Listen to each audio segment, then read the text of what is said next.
Good evening. Good evening. Hi, Kathy. Hi, Tracy. Hi, Amanda. Well, Amanda, I tried to go live a minute ago and my screen just froze, so I had to close everything down and then start again. So it probably wasn't your fault. Hi, Leanne. Hi, Krista.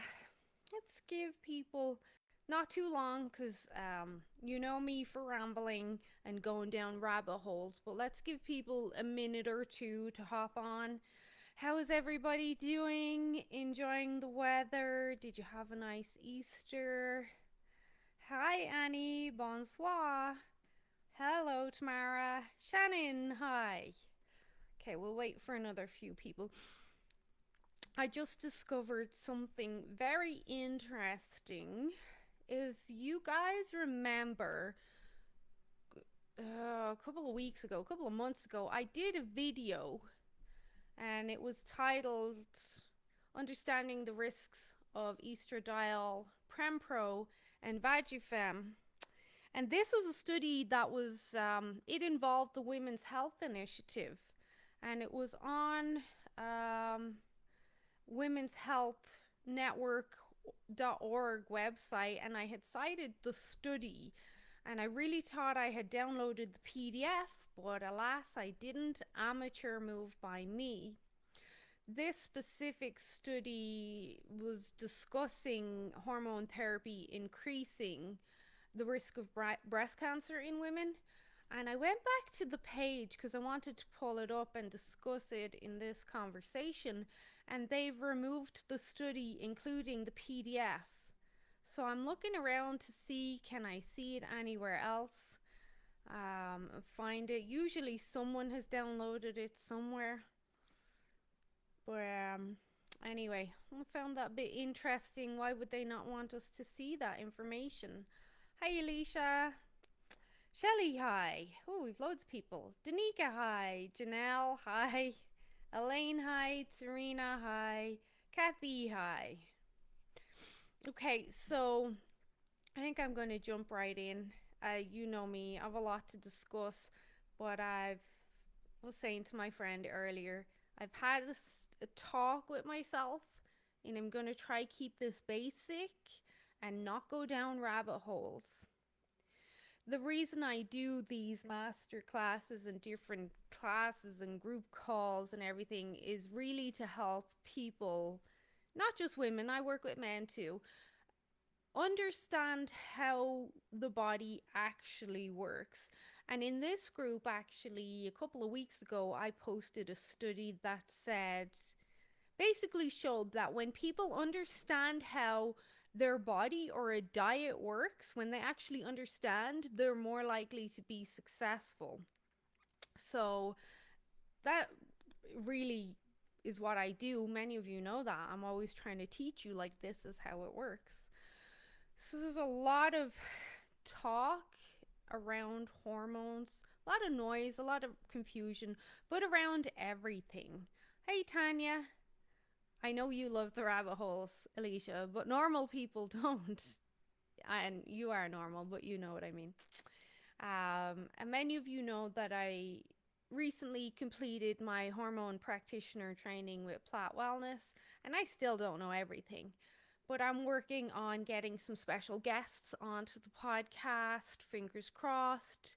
I've reached out to Dr. Mercola's team, Georgie Dinkov, few others, fingers crossed. Anyway, so tonight we're just going to look at progesterone and estrogen in a somewhat simple way and help you understand the basics. Of course, you can ask me questions. I'll try to get them at the end because when I look during the conversation, I get completely sidetracked. So I'll come back to it at the end. And I also want to touch on a couple of options to help with these hormones that maybe are not bioidentical hormones or hormone therapy. So we'll look at them because I do, believe it or not, try to make it as simple or doable as possible for people. Sometimes we do need that heavy hammer, but sometimes just the simple things will work. Okay, so Progesterone and estrogen, they're two of our steroid hormones. Steroid hormones are your sex hormones. So the main ones are going to be estrogen, progesterone, estrogen, estrogen. I say estrogen. Estrogen, progesterone, testosterone, and DHEA. They're going to be the main ones. The DHEA being referred to as the parent hormone. But we're not going into that tonight. I actually have a whole podcast on that, so go listen to that. We'll start with progesterone because I want to start with the positive first. Progesterone is what we refer to as our calming, sometimes I'll say sanity hormone, stops us going a bit crazy and haywire. It's our calming sanity hormone. It's our vitality hormone. It's the hormone that encourages fertility, which in that comment right there is probably mind blowing to people. Not you, because you're very smart, but some other people that might watch this. A lot of women consider estrogen the hormone of fertility. Well, the opposite is true. It's actually progesterone is the hormone of fertility. So progesterone is that hormone that makes us feel really good. It makes us feel resilient and able to cope with the day and push down stress, and it helps offset anxiety, and it helps us get to sleep well, and progesterone is all these good things. It also is pro-thyroid. So progesterone works with the thyroid by encouraging activity and increasing metabolism. You may have seen my post earlier, and I commented that progesterone can influence your metabolism by 10% or more. Progesterone increases core temperature, and core temperature, of course, being a big part of your metabolism. Progesterone is really associated with all the good things: the libido, the cognitive performance, the anti aging, the feeling capable, not just to get through your workout in your day, but life. Progesterone is a very important hormone, as I'm sure you're picking up right now. Progesterone peaks at the age of 12. All of our hormones peak, like our sex hormones, they peak at the age of 12, just before puberty kicks in. And the research shows us, this might surprise you, that the ages of 11 or 12 are where we have our highest mortality. Like the chance of you dying at 11 or 12 are very slim in regards to health. So that's when you're your most liveliest, your healthiest, your funnest. You've got peak hormones, and then puberty kicks in and everything goes downhill after that. As soon as puberty kicks in, all the hormones slowly start to decline. And you usually can maintain a lot of that resiliency from having good, quote, normal, somewhat normal levels of hormones. When you look at birth control and girls on birth control now, that messes with their hormones at an early age. But you generally will have good hormones and that resiliency and feeling like you can take on life until you get to the age of about 30. And then once you hit 30, 35, all the hormones tend to like jump off a cliff there, and you can say goodbye to that feeling of resiliency unless you start stacking conditions in your favor. One of those being progesterone. So in order to look at progesterone, keeping it simple, Alicia, there's obviously loads of rabbit holes and loads of research, hi Stephanie, that you can go down. But for the majority of people, just helping them understand, look, this hormone, probably our most important hormone. It's our safest hormone. It can be used, if you were using it, it could be used with babies, animals, men, women. Like there is no upper level to progesterone hormone therapy. It's like our safest hormone.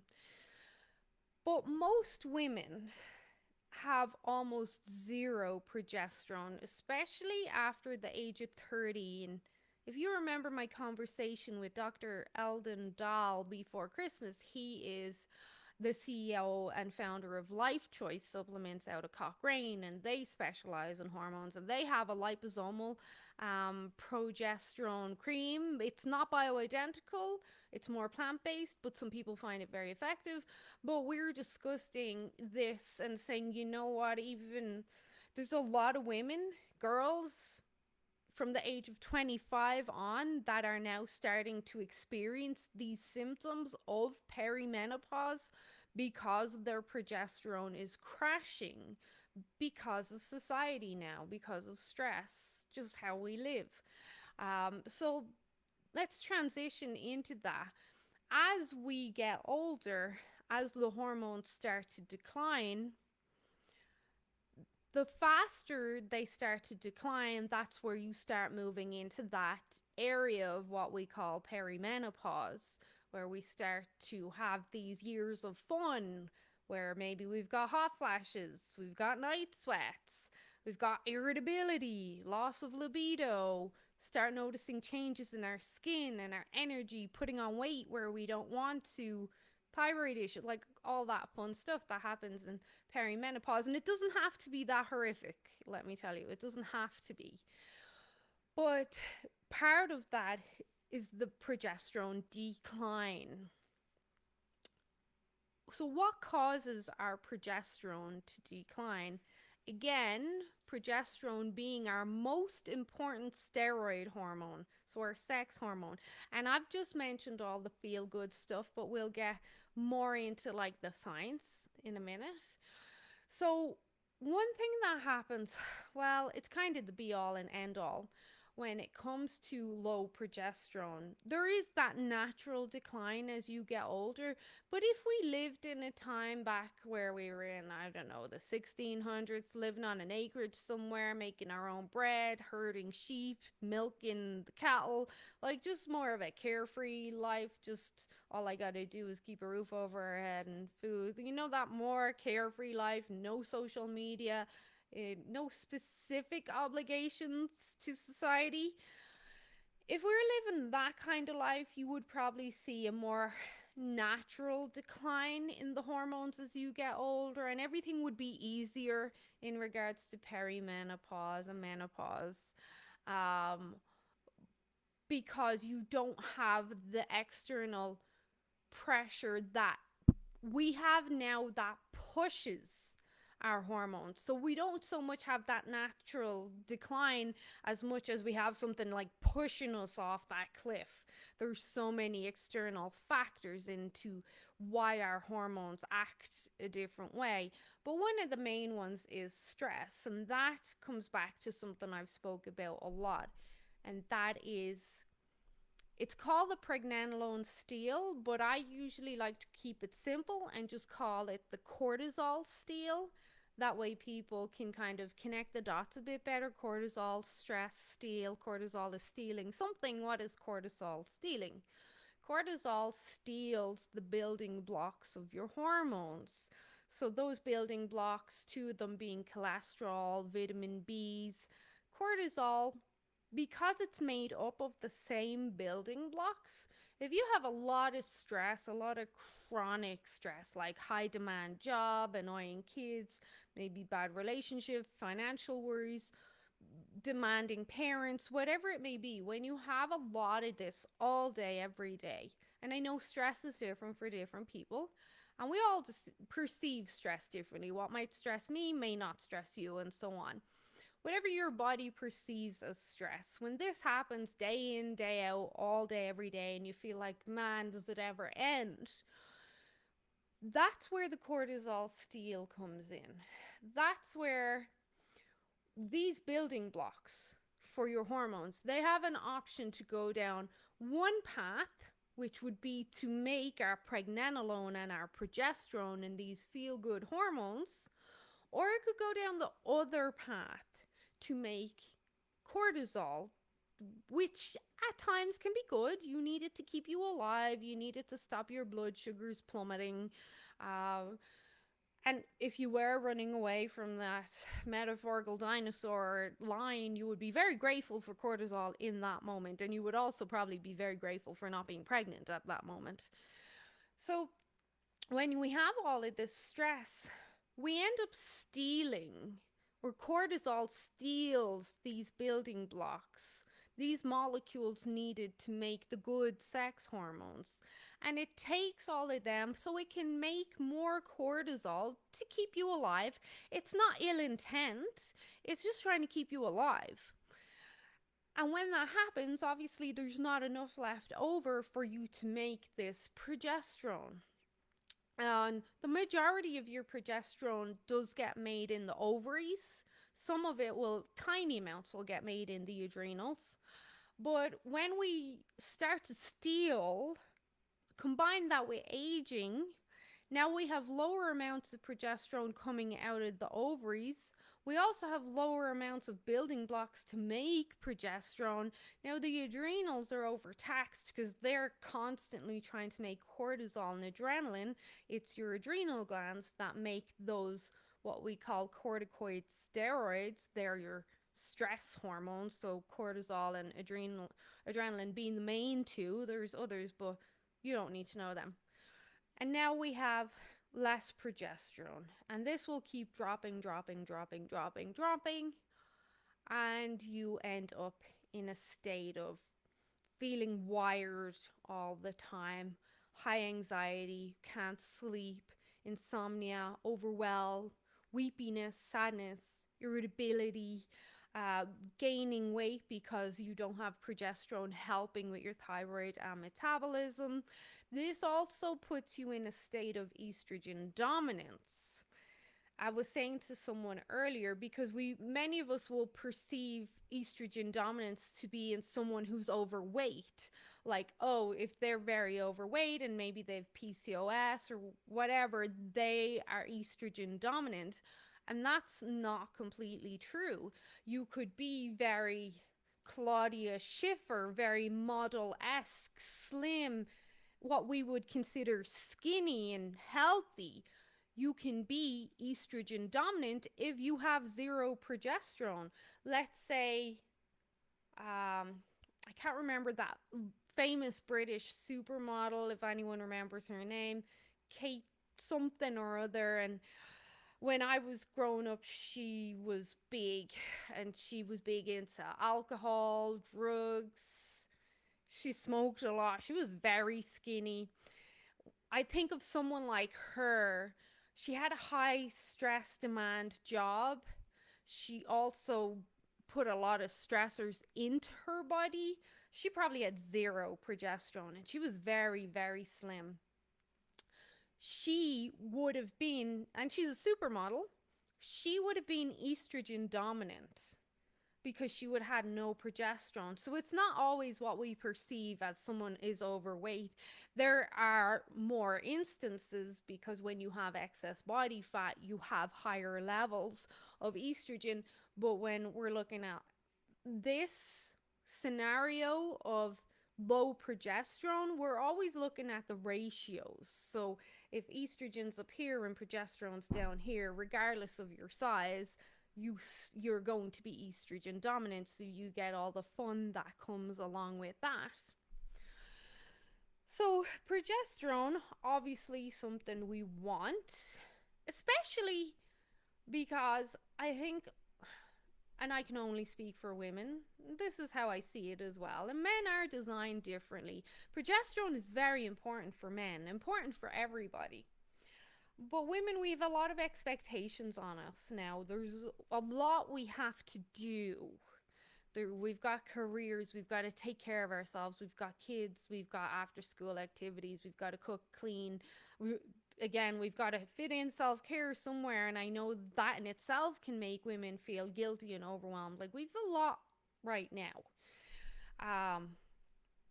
And that in itself can stop us from feeling like we have any life in us at all. So progesterone is very important in that case, because if we do only have one life, you've got one opportunity, you obviously want to make the best of that as you can. Like, I want to see the world, I want to have loads of energy, I want to look young for as long as I can and have vitality and high libido and all that good stuff. So progesterone is a big factor in that. Most doctors and practitioners, I'll say who I follow and probably who you follow, Alicia, and a few of the rest of you watching. Kate Moss, that was it. I knew, Elaine, I knew you'd get it. Yes, and Krista and Kathy agree that progesterone is our most important hormone. If you're feeling rubbish, to put it bluntly, if you're feeling shit and you keep putting on weight and you're always irritable and you're not sleeping and you just don't feel yourself anymore, you need to look at progesterone first, regardless of the estrogen, because it's the progesterone that's going to make the difference there. Progesterone also offsets the cancerous effects of estrogen, and we'll get into estrogen. Progesterone is protective, it's cancer protective on almost all cancers, including prostate cancer. For your grandparents' parents, you can just give them an FYI there. It's almost unanimous now across the research and a lot of the, again, practitioners that I would follow, that there's no such thing as a hormone driven only cancer. The research is showing us now that all cancers have hormone capacity there. They have a factor where, and it's usually estrogen, there are hormones involved.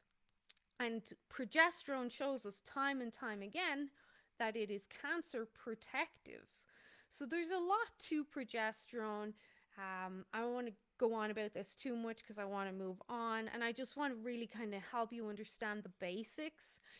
My conversation with Dr. Plaid and Dr. Eldon Dahl, we discussed the benefits of progesterone, not just for the thyroid, the metabolism, the making you feel alive, just making you feel like yourself again.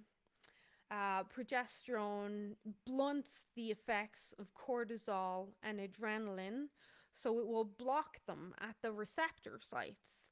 Progesterone attaches to GABA receptors and acts as a GABA agonist, which those of you taking GABA know GABA is amazing. It's GABA aminobutyric acid, is a neurotransmitter that basically blocks adrenaline.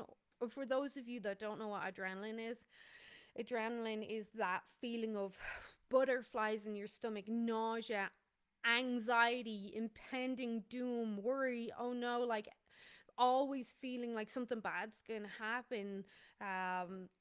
That's what adrenaline does to you. It's where your mind is racing, you can't fall asleep at night, or you wake up in the middle of the night and now you're thinking about 20 million things. You can't fall back asleep, you're worried about this, that, and the other. That's adrenaline. Progesterone blocks adrenaline. Progesterone has a lot of research out there on its benefits across not just the spectrum of ADHD, but also there's some on autism. There's protective effects of progesterone on neuropathy. There's protective effects on cognitive decline, including Parkinson's and Alzheimer's. So there's a lot to progesterone. It really is the hormone that gives us life, if I was to put it all in one sentence. And life being in the context of the best thing ever, the most fun thing ever, full of energy and happiness and laughter. Progesterone is the hormone of life. So super, super important. In this group, there's loads of studies, citations on progesterone. Of course, there's my podcast. The YouTube channel has lots. So I'm just going to pause this right here, right now, because I don't want to make it too complicated. And we may do a part 2 where I go a little bit more into it. And I can, if you want some more references, of course, I can give you them. So we'll move on to estrogen. Estrogen now is something that's been blowing people's minds a little bit more in the context that I've been talking about it, because I really think women have been lied to about estrogen. At the end of this, I'm going to just do a quick snippet on the menstrual cycle and how that works for producing hormones. But right now, I feel estrogen, we've been hard done by, as we say in Ireland.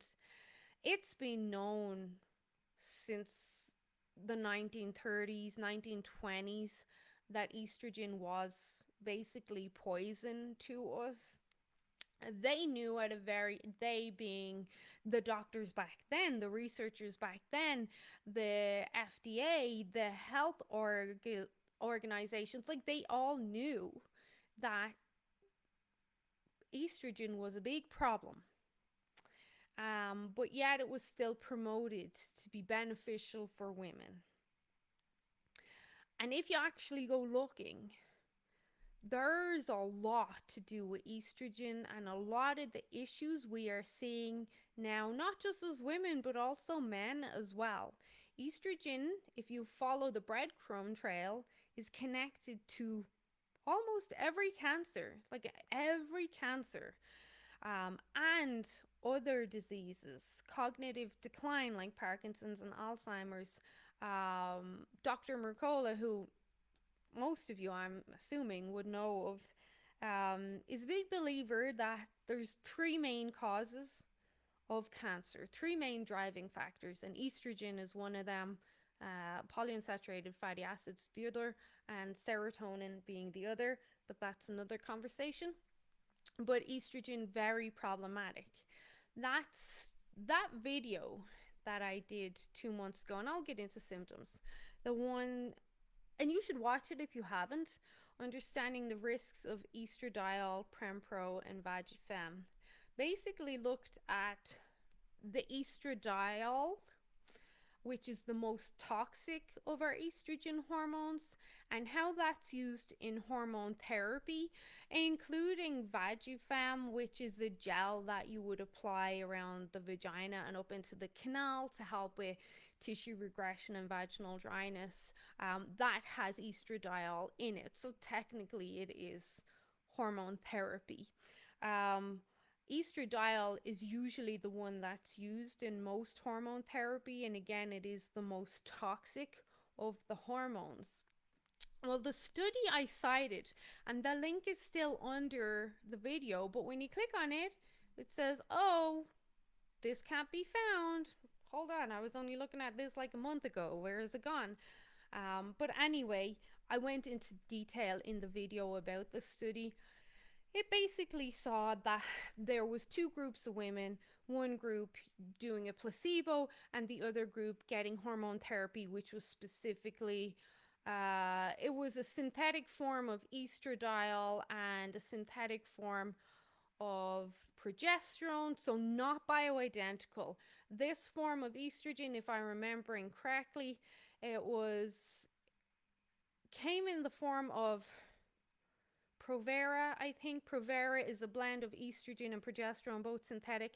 Anyway, so this group that were getting this hormone therapy, they had, after 5 years of taking the hormones, they had a very clear connection to this product causing them an increase in breast cancer compared to the placebo group. So it was solid evidence, solid enough that a whole PDF was put together, and the Women's Initiative got involved in this and said, well, look, this is a problem. We should not be treating women with this. But lo and behold, it's gone. I did find another one kind of referring to it. It says the study published looked at data from dozens of studies, including long-term data on more than 100,000 women who developed breast cancer after menopause. Half of those women had used what was known as menopausal hormone therapy. Let's just say hormone therapy. The longer the women took the medicine, the more likely they were to develop breast cancer.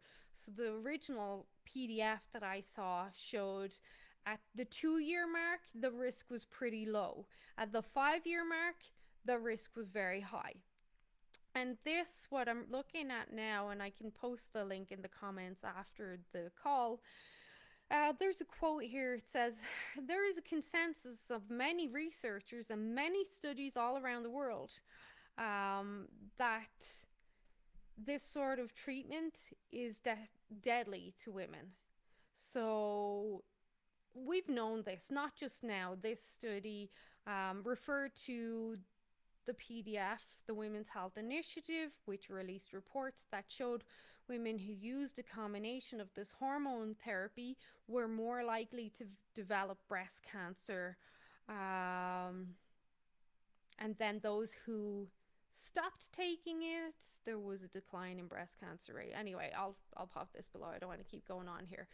A lot of women do get prescribed Vagifem from their doctors all the time because they complain of vaginal dryness. And I get it. It's very painful. It can be uncomfortable. But it's important that you understand this. So when we're in this state of estrogen dominance, let's look at that first. Because women make estrogen right up until the day we die. It never gets as low as progesterone would. It'll drop where you start to see these different symptoms, but these different symptoms of vaginal dryness and tissue regression and even hot flashes, it's not the estrogen in isolation. That's important to remember. It's not just, oh, your estrogen is dropping, now you're having a hot flash. It's not estrogen in isolation. It is the combination of estrogen and cortisol. It's the combination. I'm going to say that again because some of the symptoms of low estrogen are what I mentioned: night sweats, hot flashes, like bone loss, bone regression, wrinkles, so aging faster. And that's what we think of low estrogen with aging, because again, the hormones decline.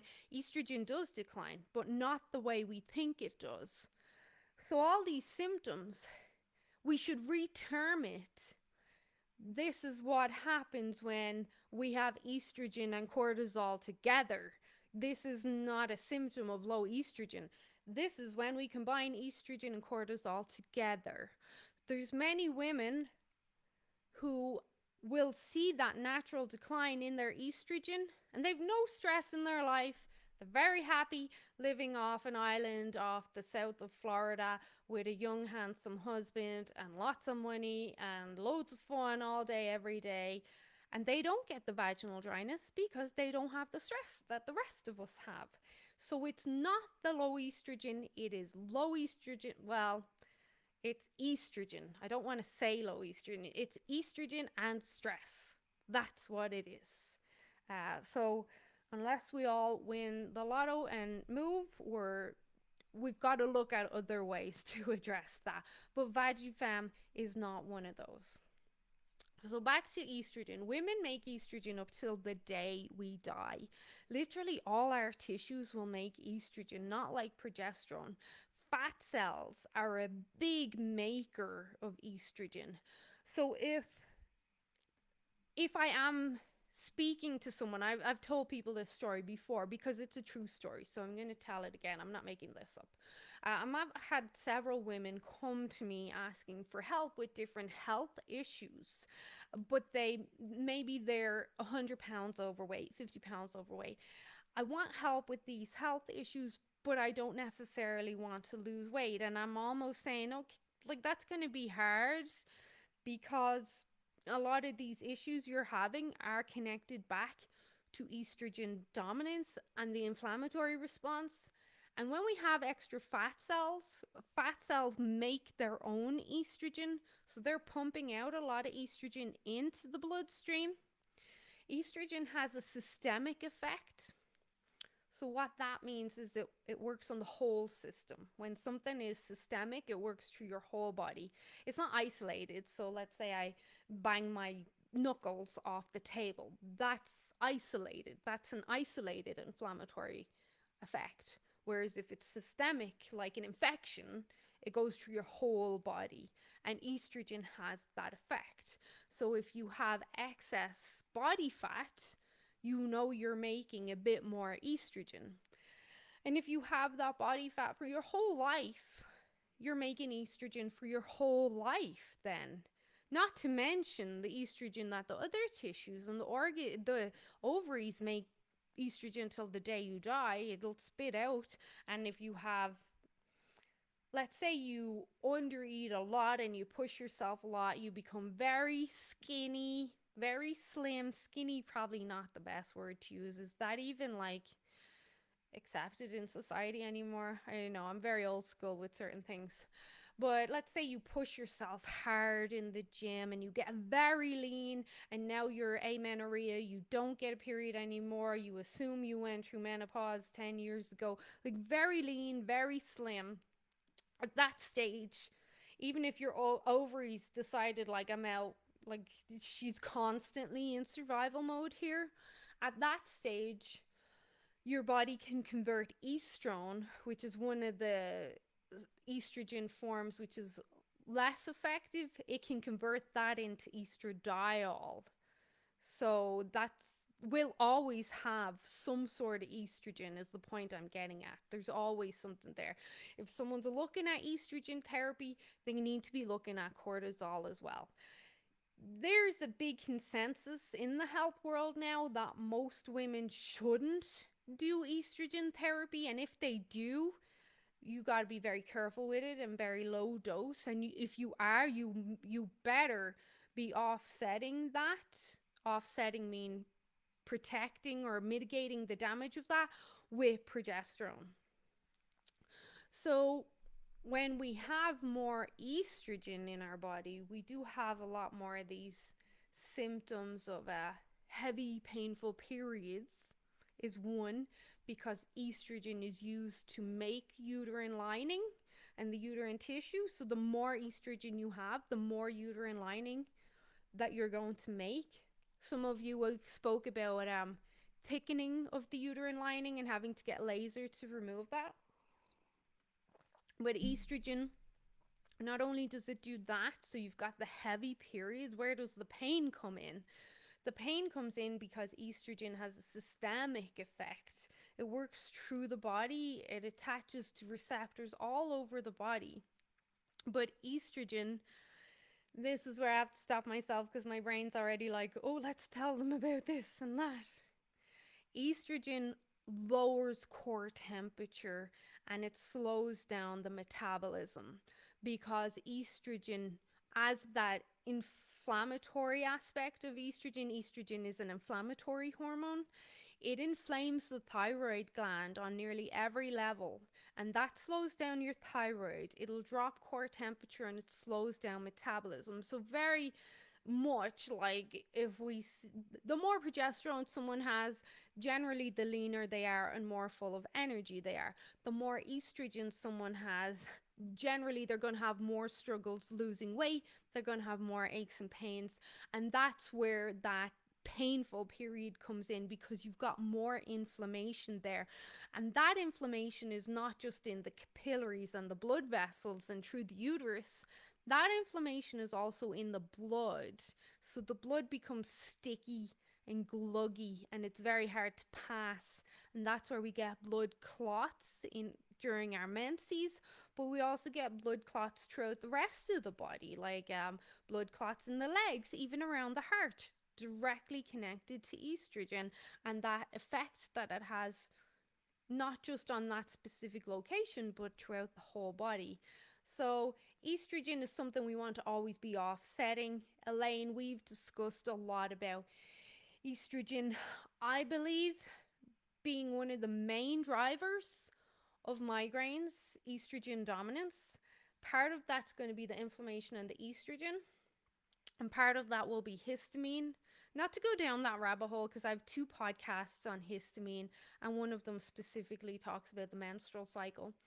When you have high histamine, you're going to have like a lot of headaches, travel sickness, nausea, sensitivity to different smells. You might break out in rashes off, and you get a lot of nasal drip, sneezing, congestion. You can get aches and pains. You can get idiopathic anaphylaxis, just random rashes. But histamine and estrogen go hand in hand. High estrogen makes high histamine. The higher the histamine, the higher the estrogen. They're literally connected hand in hand. And I go into detail on those podcast episodes. Um, Obviously, that's a cycle you want to break. But estrogen connected to cognitive decline, aging fast, bone loss. That includes not just the bone, but also the cartilage and the ligaments and all the other tissues. There's actually new research connecting estrogen and I believe serotonin to macular degeneration. And part of that is to do with the inflammatory response. I'm trying to pull the information out of my head. Part of that has only been recognized since polyunsaturated fatty acids were introduced into our bodies or into our food cycle, because polyunsaturated fatty acids have estrogenic effects on the body, and they increase estrogen, and they also attach to estrogen receptors and have an effect themselves there. Sorry, like a little look into the rabbit hole there that was, but I'm going to stop myself. But there's the lineage of issues surrounding estrogen is very long. It's very, very long. And I've posted in the event, I was posting stuff all week, just little snippets before I forgot. So take a look at them. And I've posted other studies. And if I find that PDF, I will post it again. So at this stage, if you start having questions, you can start popping them down below. So estrogen is something obviously we want to offset. We want to put it plainly, protect ourselves from estrogen. And not just women, men, kids too. One thing you can notice is a lot of mental health issues and emotional health issues, especially in our teenage girls, our younger girls. They're having a lot of issues now. I think it's pretty hard for them now, even though I would also argue that a lot of them are spoilt. It's pretty hard in a sense that they have the odds stacked against them. And when you put these young girls on birth control, you start playing with fire, you start messing with their hormones, especially if it's something like the pill that is estrogen and it stops ovulation. So now they're just getting a load of synthetic estrogen put into their body, plus the estrogen they're already making, and you just have this long cycle of a ton of estrogen. There's nothing breaking the cycle. I know some of them might take a break for 7 days, but that's not even a real bleed. That's a breakthrough bleed. They don't ovulate on this pill. And there's a lot of other birth controls that will prevent ovulation as well. I'll touch on that in a minute. But when this happens, these young girls, they become unstable, like hard to talk to, hard to deal with, hard to be around. They walk into the room. And by the way, I don't have daughters, I have 2 sons. But I know a couple of things. And there's a lot of tension around them, kind of like that saying we say in Ireland. I don't know if you say it here, like where you're walking on eggshells around someone, you're afraid to say the wrong thing. Then you don't know what they're thinking. They get very depressed, they get very into themselves, and you start to worry. I'm sure you do. I mean, I've boys and I worry about them. Start to worrying, like, are they ever going to come out of this? How are they going to survive society and life and all? But a big part of this is the hormones there, especially if they're on birth control. In some cases, birth control can help some teenagers. It doesn't make them all dysfunctional. It can help, and I get that. And in some cases, their periods are very bad. I would argue that's the wrong approach to take with a teenager. If they are having heavy periods or periods coming every 2 weeks or whatever, I would argue there's better ways to do that. I would put them on progesterone. It's a lot safer. Probably put them on vitamin E. Like, it's going to obviously be individual, but there's a lot that we can do there. So yeah, to put it plainly, progesterone being the hormone of life, estrogen being poison. Here's a snippet before I forget. When we look at preeclampsia, gestational diabetes, miscarriage, infertility issues, we can connect it all back to high estrogen and low progesterone. When we look at miscarriage specifically, so estrogen makes the uterine lining, that's what the egg embeds in, but that's as far as that goes. If we don't have enough progesterone at the point of implantation, the estrogen keeps going and going wild and almost spits the egg out. You need the progesterone in there to hold everything together and block estrogen. Like, enough is enough, you've had your turn, now it's progesterone's turn. Up into the third trimester of pregnancy, we make massive amounts of progesterone, way more than you'd ever get in a pump or two of like a progesterone cream. And that will just show you how safe and important it is. But it's progesterone that is the hormone of fertility and helping to offset progesterone. And a lot of maternity hospitals now will use progesterone therapy in preeclampsia and if there's concerns around the pregnancy. Like, this just shows you how important, powerful this hormone is. Dr. Platt also spoke about newborn babies with colic.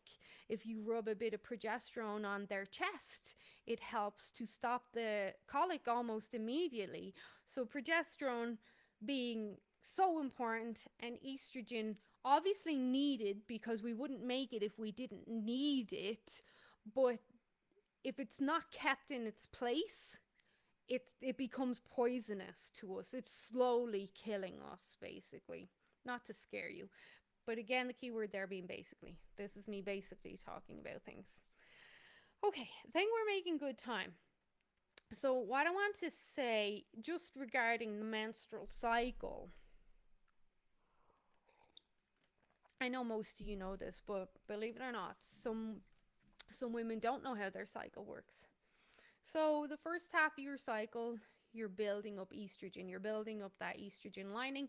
That is called the follicular phase. So that's usually the first like 14 days or so. If we're looking at a 28-day cycle now. So that's the first 14 days. And then you have ovulation, which lasts about 4 days. It peaks there in the middle. If you don't ovulate, you won't make progesterone. You might get a teeny tiny trickle through the adrenals, but you won't make progesterone through the ovaries. Ovulation is that signal of let's make progesterone now. So ovulation really is the key event of your menstrual cycle. If you don't make progesterone, then by the time the next cycle comes, the chances of ovulation are low again. And this is where, with perimenopause, ovulation starts to become more sporadic. And if it's sporadic and 1 month you don't ovulate, then you've got less progesterone, you feel rubbish that month. Then the next month you might ovulate, you feel a bit better that month, but you can see where it's all like up and down and haywire, and we obviously want to try offset that as much as possible, otherwise we act like crazy bitches. And that's the truth. And I know you're laughing because I do it too. So, a couple of ways to work in your favor in this. You guys know I'm a huge fan of Platt Wellness's bioidentical progesterone. A lot of you are using it. It's great. And I don't want to get into that. This is not supposed to be any sort of sales thing. There's other alternatives. They may not be as effective as bioidentical, but they're worth a shot.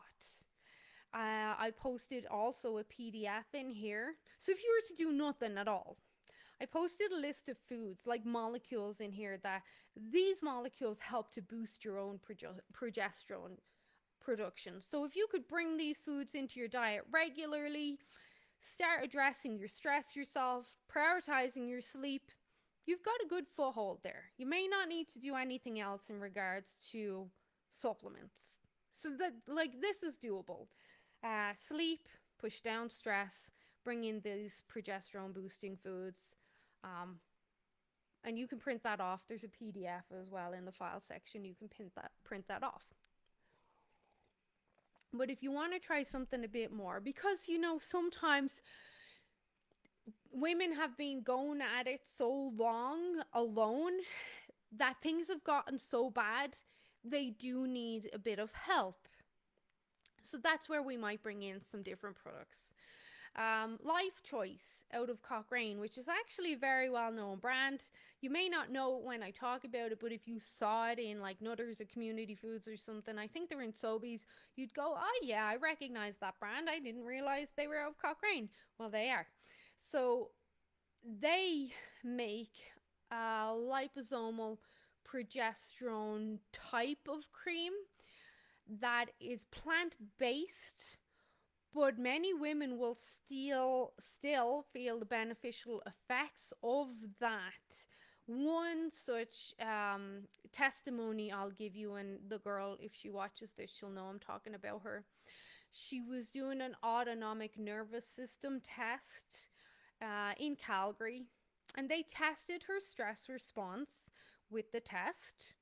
And then she had brought the liposomal cream from Life Choice and was like, well, can I put some of this on and see if it makes a difference? So she applied the cream. A few minutes later, they did the test again, and it had a clear impact on the stress response. The stress response was lower. So even though this is not bioidentical, it still has some efficacy to it. And that you can get on Amazon.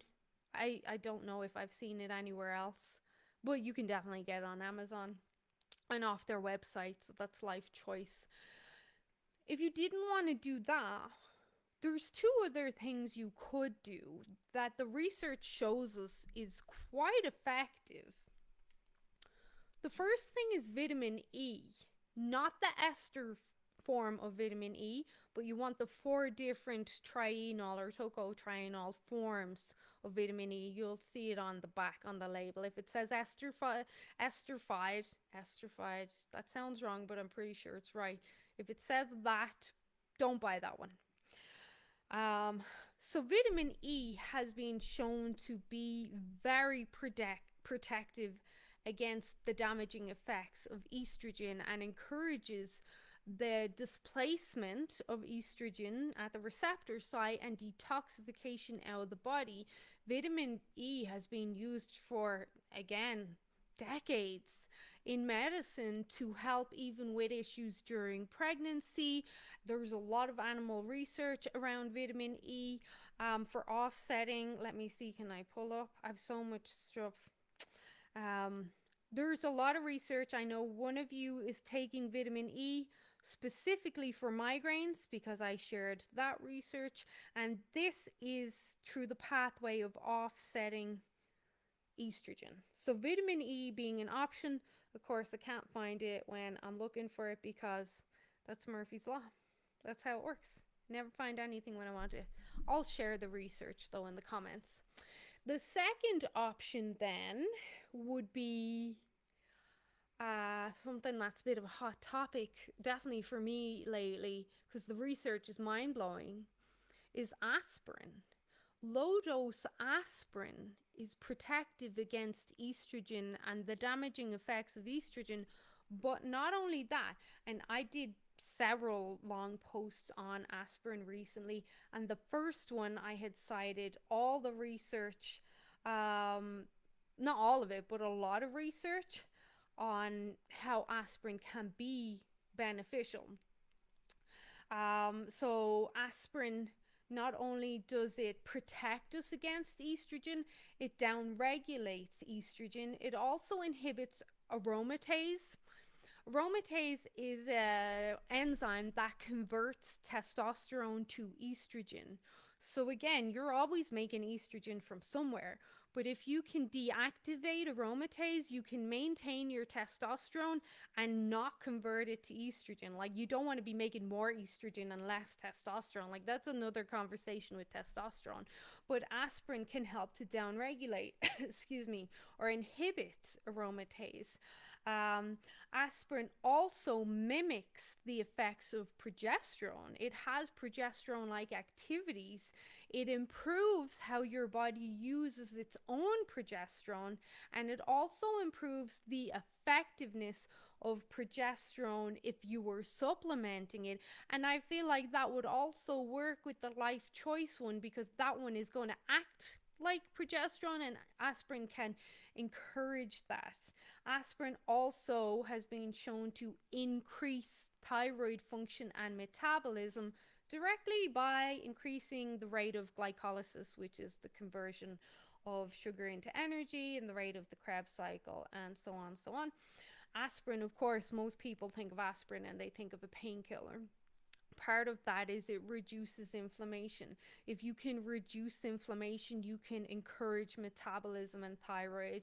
Aspirin reduces histamine intolerance symptoms, which could be back to the estrogen by offsetting and down regulating estrogen. Now we're seeing that breaking the histamine cycle as well. Aspirin reduces the risk of Alzheimer's and Parkinson's. It improves detoxification, and part of that will be through increasing progesterone and metabolism. I know I'm going to stop now, but aspirin is an option for people that even you can get a little bottle of aspirin, the low dose 81 milligram one in Shoppers. What is it, 120 pills or 180 for $8?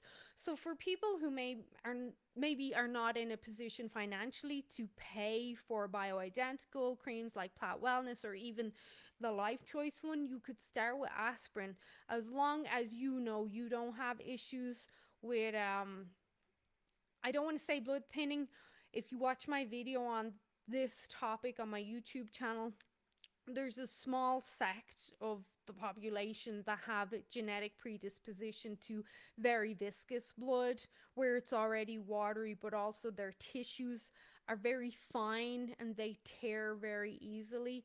Those are the people that should probably be apprehensive with aspirin, and they usually know who they are, but the rest of us are usually fine. If you have a lot of inflammation, if you have got estrogen dominance, I would say you should probably give aspirin a go first. Or if there's swelling, puffiness, because swelling and puffiness, it's all estrogen. It all comes back to estrogen. So those are what I would do. Carrots as well. Okay, I'm going to stop. Carrots. According to Dr. Ray Peat, carrots are great for detoxifying estrogen by not only binding to toxins in the gut, which encourages more detoxification of hormones and everything else, but also their antimicrobial and polyphenolic activities, which encourages liver function, and their sugars, which encourages thyroid function. And if the thyroid works, everything else is going to work better. Okay, I'm going to stop because I can already feel myself going off on a tangent. Okay, so let's move up. Okay. What would the dosage starting amounts for progesterone be? So do you mean for like bioidentical, like the Plat Wellness bioidentical? Let me just make something very clear here.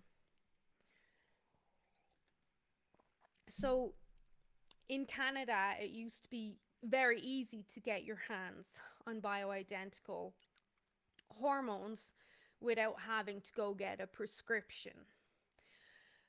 But then the government, I suppose, realized how much money they were losing. And Dr. Eldon also, we spoke about this on our conversation, and he's been a naturopathic doctor for decades.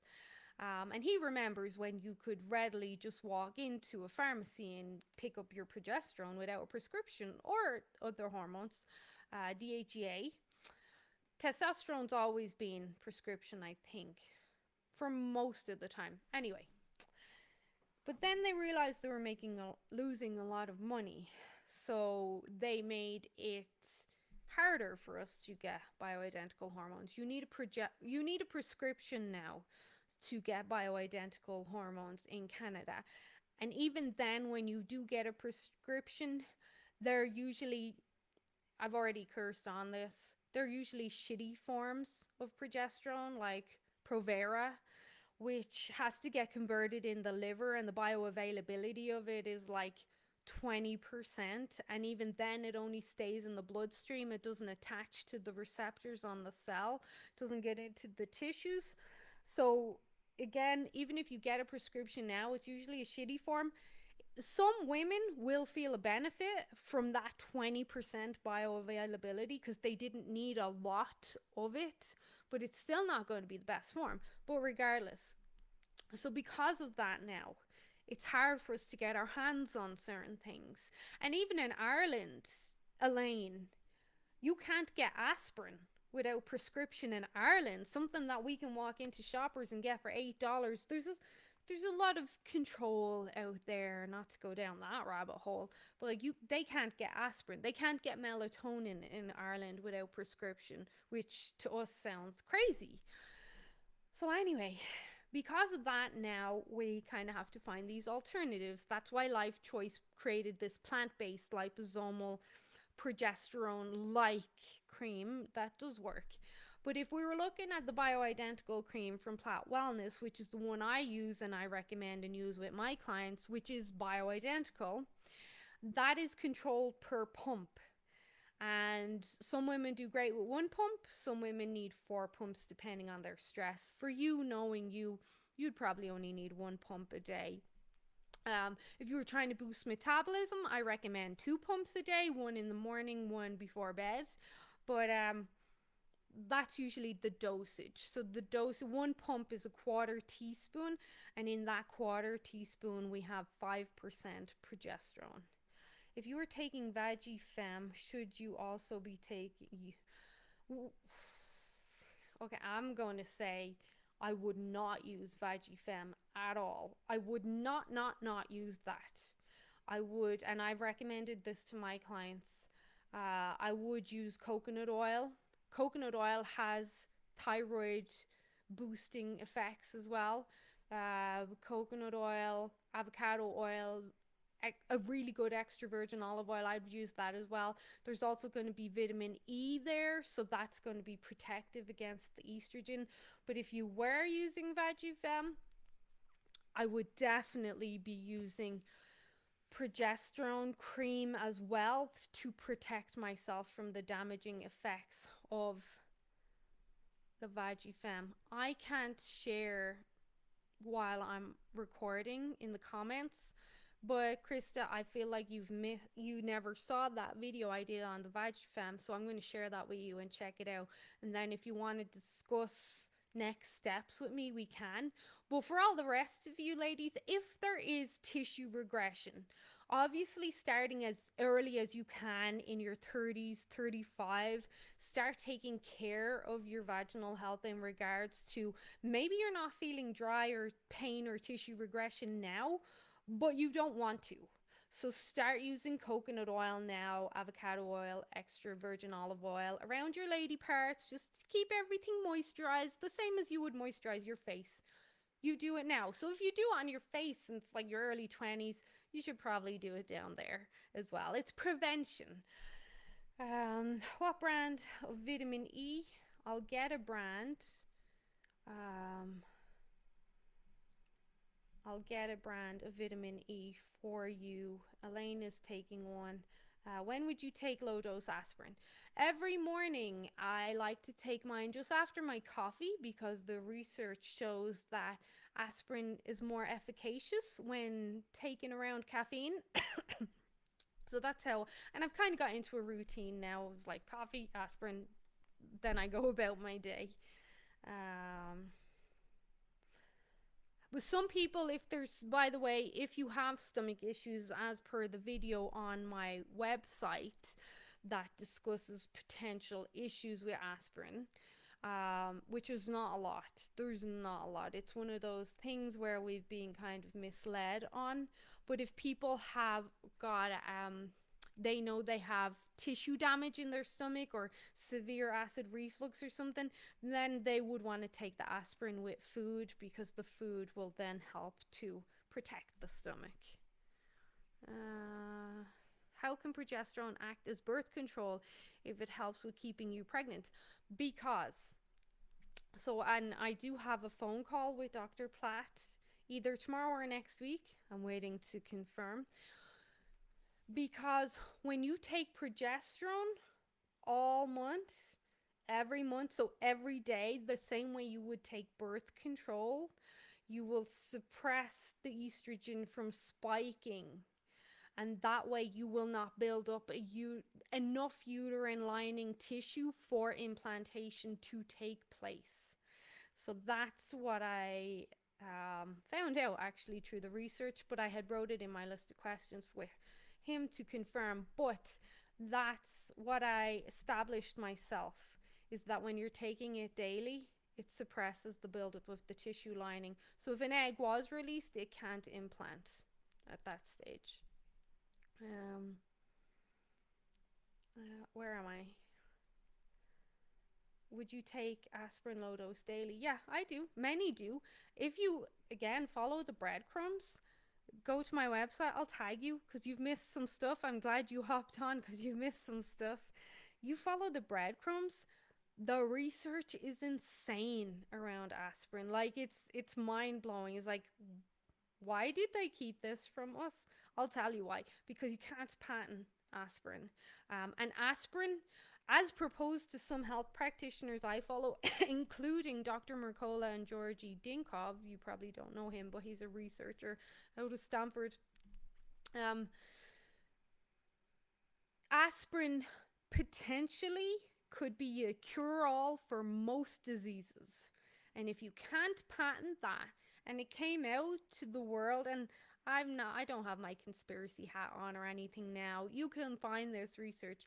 If it came out like that, aspirin could be the fix for most of the issues we're having, including helping with weight loss and speeding up metabolism. And you can buy it for $8 for a small bottle that lasts you 3 months. Why the pharmaceutical company would just, they'd crash. They would lose so much money. So yeah, follow the breadcrumbs on that. And I'm always happy to share the research that I've came across. On Platt's site, there was a 2.5 or a 5% bottle, do you mean? So the one I usually recommend is Pro Max. That's 5%. Do you mean they have a 2.5 ml bottle, like a little one, and that one you need 4 pumps to match one pump off the big bottle. So you literally just missed their Easter sale. It was 20% off. I'm sure they'll have another one coming up soon. But you also, if this is your first time ordering, Kathy, if you use my discount code, you get 15% off. So it's better than nothing. The problem with it's an amazing product. It works very well, but the shipping sucks. Thank you, Justin Trudeau. If I can figure out a way to get it easier for us, of course I will. I'm always trying to.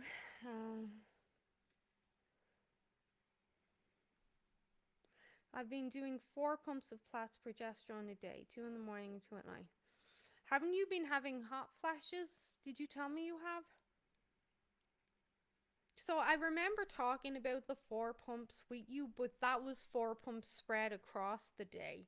I would reduce it to 1 pump in the morning. So the way I do it is 1 pump in the morning to boost my metabolism and thyroid function. I have hypothyroidism. I've been open about it, and I've got all the fun problems that coincide with that.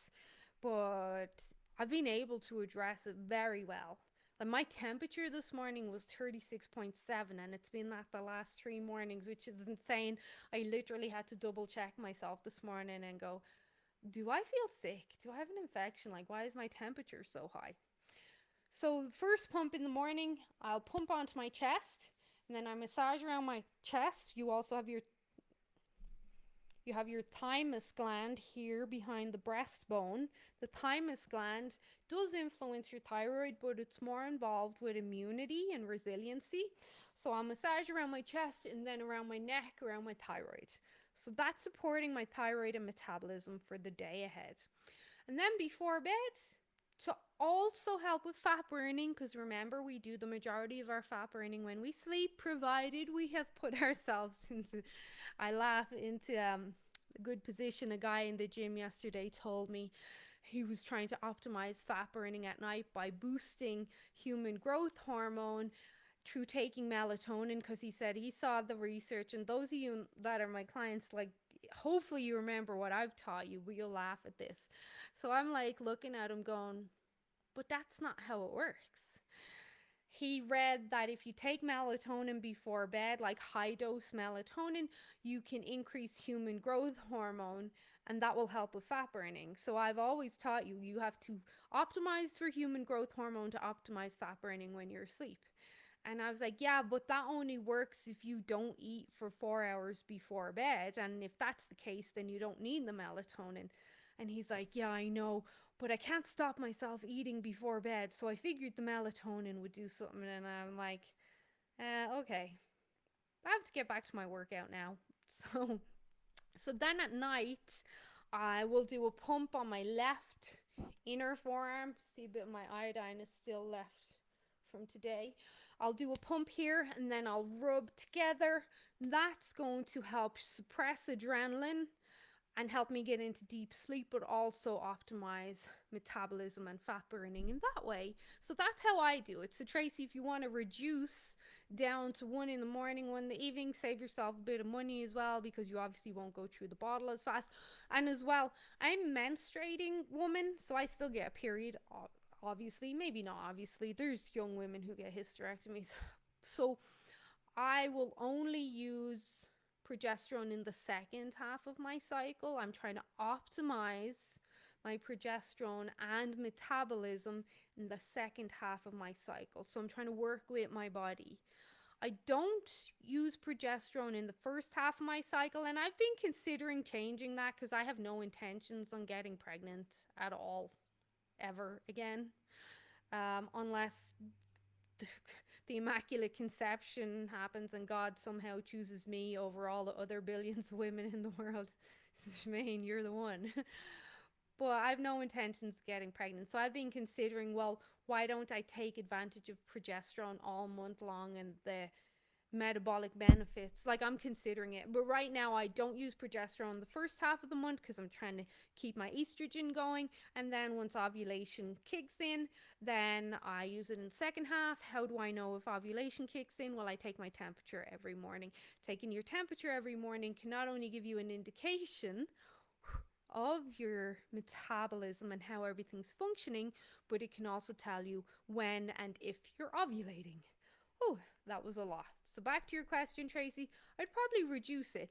And I think, was it you that said, I know Amanda and a few others were having issues with hot flashes, but was it you that said the progesterone maybe was giving you hot flashes? Please do. Yes, the shipping sucks. It does, plus the conversion rate. We're getting hit at both angles. That's why I always try to say, and I'm going to ask them for a bigger discount for my clients soon. But that's why I always say, like, watch out for those sales. I know the new owner now, and she is very eager and business driven. So I've been watching, and maybe you guys have, that they're doing a sale every 2 months or so. I expect another sale in another couple of weeks. Whenever you see a sale, and some of you have been going in on the shipping together, like placing an order together and splitting the shipping. So if you can do that, that's an option. You could always post in this group. I'm pretty open with that. No business posts, because this is not a sales group.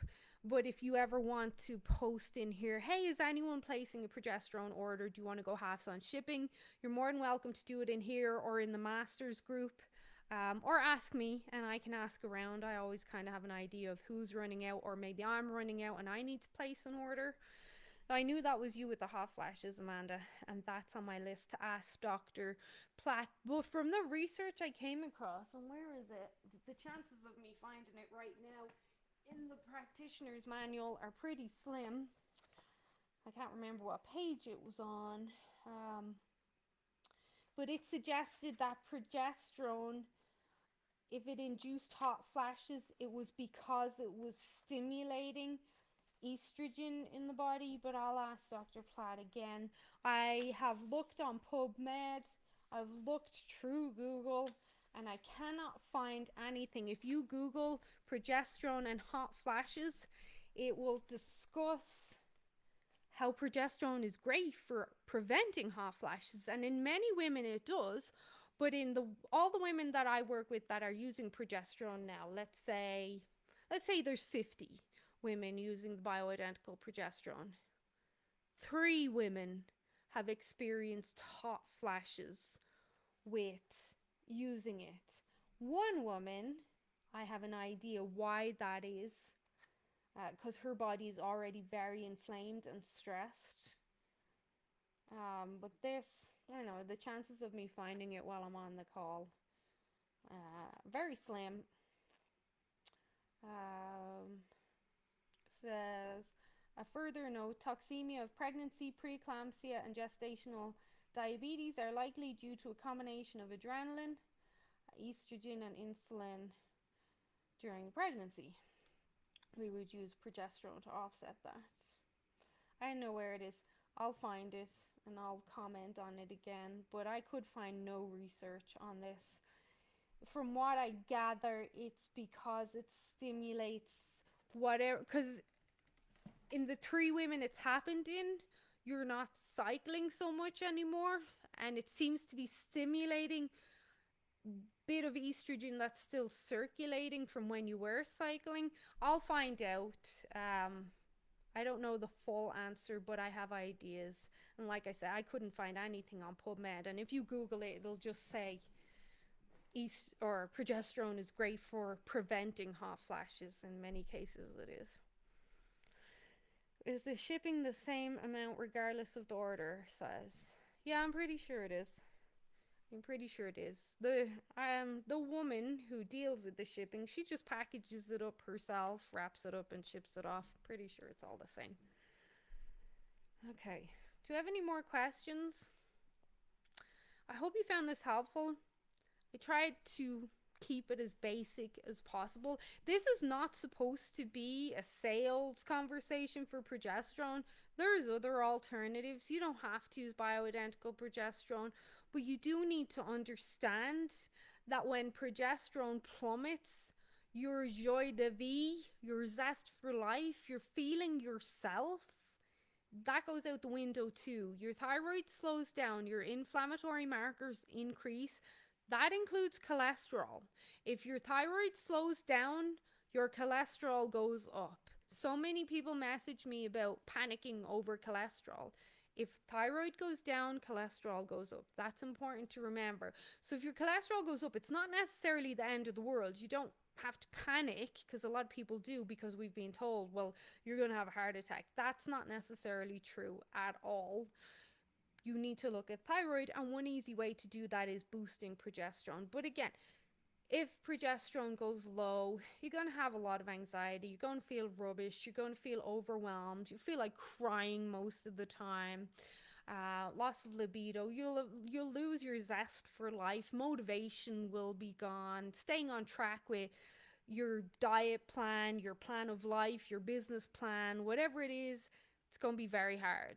So you have to understand these hormones and the importance. And when people talk about hormone balance, most of that hormone balance should be tilted more towards progesterone and the stress hormones and what's happening there. Because if you can address them, the estrogen will address itself then.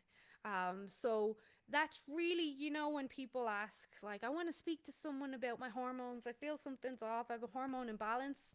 When you look at the tests, when you look at a Dutch test, when you look at, like, I told someone tomorrow to go get an AM cortisol test. That's going to give you an idea of adrenaline. When you look at these tests, the problem is usually progesterone and cortisol. Like, it's your stress hormones and progesterone. That's where the imbalance is. That's where women are feeling off. They're feeling rubbish. I keep gaining weight. Yeah, because progesterone is low and your metabolism has slowed down. And estrogen's super inflammatory. So you got aches and pains now. Your hair is falling out and all that rubbish.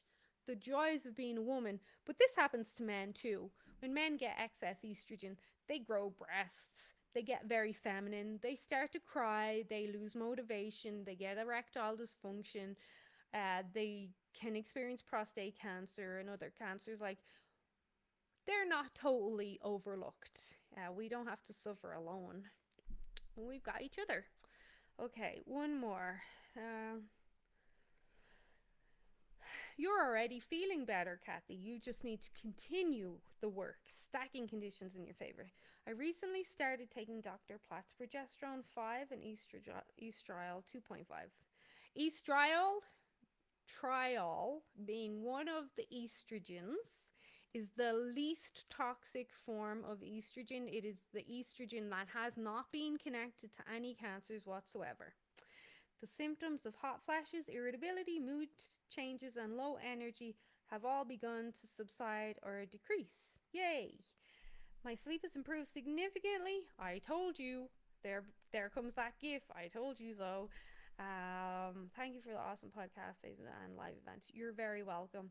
We should chat tomorrow, not tonight, because I'm getting tired now. We should chat tomorrow about things, because I know you were supposed to speak to your doctor as well about hormones. So I'll be interested to hear what you have to say.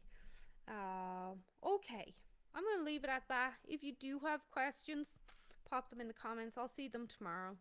I may do a part 2 of this in a couple of weeks, getting a bit more sciencey on the connection between progesterone, estrogen, the different diseases, cognitive decline, all the cancers, the fun stuff. So I may do that. It's always interesting to learn, but hopefully this gave you enough to understand the most important hormones in your body.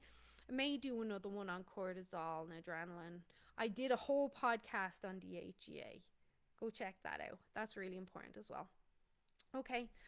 Good night, everybody. See you soon. Bye bye.